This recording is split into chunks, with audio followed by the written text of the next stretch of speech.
So hello mga boss, welcome back again sa ating YouTube channel. So for today's video po mga boss, is meron po tayong panibagong i-review na isa po siyang panibagong investment platform na kikita po tayo dito online po mga boss. So ito pong si Novopos GPT. So ilalagay ko lang po yung link nito sa ating description box para po mag-direct na po kayo dito sa kanilang platform po ngayon. So si Novopos GPT was originally a company dedicated to the research and development of artificial intelligence, which is AI po yan mga boss. So as we develop smart AI systems, we found that using in the cryptocurrency market can help more ordinary people. So Novopos strategy, calculation method, quantitative trading updates, profits every 3 hours, and profits received are automatically transferred to the account within 1 day after the start of trading po mga boss. So yan po yung about po kay Novopos GPT. So dito po mga boss, ang kailangan nyo lang po gawin sa platform na ito is kailangan nyo muna mag-register.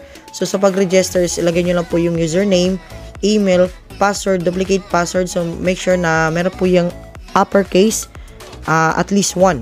So dito po mga boss, dito sa invite code is automatic po yan, may lagay po dyan. Once na na-click nyo na po yung aking link na nilagay ko po dyan sa ating description box. So, pagkatapos yan, lagyan nyo lang po itong verification code, which is ito po siya. Then, once na meron na po kayong account is dito po kayo sa login. Then, pwede po kayo mag-download ng kanilang application po mga boss. So, pagka-click nyo po ng login, lagyan nyo lang po yung username and also the password. So, pagkalagin po natin dito po mga boss, ito po yung makikita natin kagad. Ito po yung pinaka main dashboard po nila. So, dito po mga boss, meron po ko ditong balance na $100. So, dito pinapakita ko lang po sa inyo kung paano po tayo kikita dito. So, nag-deposit po ako dito ng $100 po mga boss. So, nasa inyong decision na din po yan kung mag-invest po kayo. Hindi ko po kayo pinipilit na mag-invest po sa platform na ito. Kung gusto niyo po mag-invest, do your own research muna.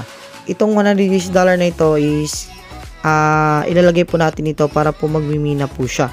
So, bali dito, ang kailangan muna natin gawin is kailangan muna natin mag-recharge. Then, set up muna natin dito yung ating security center, which is dito po siya. So, modify login password, modify transaction password. So, ito, kailangan po natin i-set yung ating modify transaction password. So, click po natin itong send. Bali, magsisend po yung code galing po sa ating email na niregister po natin mga boss. So, make sure active po yan. So, ayan po mga boss, once na nalagay nyo na po yung code na na-send po nila sa ating Gmail. So, click lang po natin dito confirm. Set successfully na po tayo dito. So, ayan, dito po mga boss, nakapag-set na po tayo dito sa ating security system. So, dito, makita po natin dito sa ating assets, strategy, then home. So, dito po mga boss, dito po tayo sa ating strategy. So, dito po mga boss, makikita po natin dito yung ating total profit today and historical total profit. So, dito, makikita po natin dito yung ating robust strategy, aggressive strategy, and conservative strategy. So, ayan, pwede po tayo dito mamili po mga boss. So, dito po tayo sa ating conservative strategy. So, kailangan muna natin dito i-add ng add strategy. So, dito, kailangan po natin ilagay yung ating trade password na na-set po natin doon sa ating security center. So, dito sa ating strategy amount, so, ito po yung kanilang minimum amount na i-deposit po dito, which is $10 po yan mga boss. So, lagyan nyo lang po dito yung trade password and also the amount range. So, dito, ilalagay ko po dito is $100. So, ilalagay ko po lahat. Click po natin yung confirm. So, as you can see, nag-running na po dito yung ating nilagay po dito. So, makikita po natin dito sa ating view details po mga boss. Ayan, conservative strategy.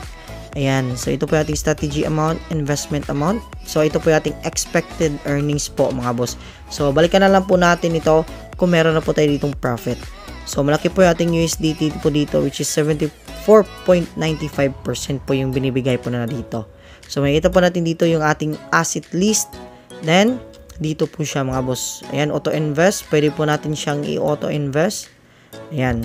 So, ganun lang po siya mga boss. Mag-aantay na lang po tayo ng kanyang profit po dito. At, pwede na po natin siyang i-withdraw. Dito po siya mga boss.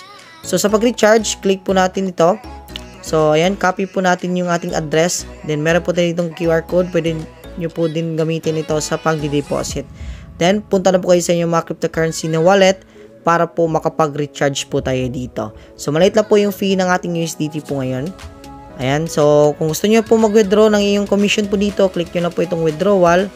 Ayan, so yung minimum withdrawal po nila dito na amount, which is $10 po yan mga boss. So, lagyan nyo lang po yung withdrawal address nyo po dito, yung amount na gusto nyo pong withdraw, verification code na galing po sa ating email, then yung ating trade password, then also the verification code. So, ganun lang po yung pag-withdraw po dito. Napaka-simple at napaka-basic lang po mga boss. Ayan. So, yung kanya second ways of earnings po dito is yung ating marketing sharing po dito. So, dito po mga boss, kikita po tayo dito sa pag-i-invite ng ating mga friends. So, once na meron po kayo na-invite po dito, makakatanggap po kayo ng konting profit. Once na sila po ay nakapag-register and nakapag-invest po dito mga boss. Ayan. So, marami po tayo ditong may team, mga functions, may transfer accounts. So, ayan po siya mga boss. So, kung meron po kayong mga katanungan po dito, just contact their customer service para po makater po kayo kagad yung mga problema niyo po dito.